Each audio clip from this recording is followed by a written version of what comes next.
Fail pass वाले प्रश्नों की अगर हम बात करें तो क्या है, एक छात्र को परीक्षा में उत्तीर्ण होने के लिए 40% अंक लाने थे।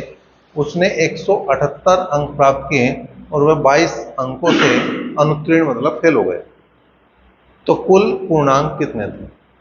या तो वो कुल पूर्णांक पूछ सके या पास होने के लिए, उत्तीर्ण होने के लिए कुल कितने पूर्णांक है उसकी बात करें। अब देखो 40% नंबर अगर उसके आ जाते, 40% नंबर अगर उसका आ जाते तो वो पास हो जाता बेचारा। आए कितने उसके? आए हैं उसके 178 और 22 नंबर से वो फेल हो गया, मतलब 22 नंबर उसे कम पड़ गए। तो पास होने के लिए टोटल नंबर कितने होने चाहिए? 178 में 22 जोड़ दो, 200। 178 और 22 200 होने चाहिए। तो जो 40% है वो ही 200 के बराबर है। ये जो 40% है वो ही 200 के बराबर है। और जो कुल प्राप्तांक की बात करूं और कुल पूर्णांक की अगर मैं बात करूं तो वो हो जाएंगे 100%। ये हो गए कुल पूर्णांक, ये हो गए तुम्हारे कुल पूर्णांक। कुल पूर्णांक हमेशा 100% मानना तुम्हें, ठीक है। बस इसे हल कर दो, 40 पंजे 200, तो जो कुल पूर्णांक आ जाएंगे क्रॉस मल्टीप्लाई करते ही वो आपका उत्तर होगा। और वो उत्तर कितना होगा? 500। तो जो इसके टोटल नंबर थे जिसमें उसने पेपर दिया था जिसमें वो फेल हुआ 22 नंबर से, वो पेपर 500 नंबर का था। और 500 नंबर में से 178 नंबर आएंगे तो फेल तो होना ही है। वैसा तो 200 पे फेल ही होना चाहिए है। अब तुम कंपटीशन की तैयारी कर रहे, कहीं 500 नंबर का पेपर है तो वहां 200 नंबर पे तुम्हारा नंबर आ जाएगा, बड़ा मुश्किल नामुमकिन है। कम से कम 70% निकाल लो इसका।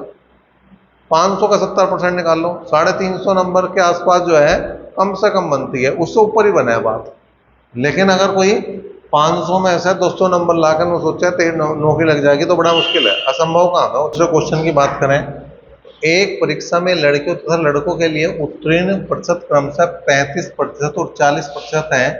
एक लड़के ने 483 अंक प्राप्त किए और वह 117 अंकों से अनुत्तीर्ण रहा। लड़कियों के लिए न्यूनतम उत्तीर्ण प्रतिशत कितने हैं, उत्तीर्ण अंक कितने हैं, ये बताना। अब देखो लड़कों के लिए जो है पासिंग मार्क्स है 40%। तो 40% ही बराबर किसके बनेगा भाई? 40% की जो बराबर बनेगा वो जो एक लड़के को मिले वो मिले 483 नंबर और 117 नंबर से वो फेल हो गया। तो 483 में 117 जोड़ दो तो हो गए 600। 483 में 117 जोड़ देंगे तो कितने हो जाएंगे? 600। तो 40% बराबर किसके हैं? 600 के हैं। अब हमें क्या देखना? लड़कियों का नंबर देखना भैया, लड़कियों के कितने नंबर पे वो पास हो जाएंगी लड़कियां, ठीक है। लड़कियों की बात यहाँ पे कर रहे हैं, ठीक। अब एक जीरो से एक जीरो हटा दिया हमने और 4 से हमने काटा तो 15 बार कट गया, 15 चौका 7, ठीक।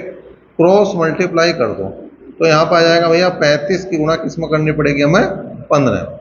15 पंजे 75, हासिल को 7 और 15 तिया 45, 45 और 7 हो गए 52। तो यहाँ पे लड़कियों के लिए जो 525 नंबर अगर आ जाए तो वो पास हो जाएंगे, जबकि लड़का जो पास हो रहा वो 600 में। तो नाइंसाफी है इनके साथ, लड़कों के साथ नाइंसाफी कर रखी है यहाँ पे। देखो इन्हें 525 नंबर पे पास कर दिया, इन्हें 600 पे पास कर रहे हैं, तो गलत कर रहे हैं ना। और ऐसी मेरिट लगे, मेरिट भी तो ऐसी लगे, लड़कियों की कम लगे लड़कों की ज्यादा आवे।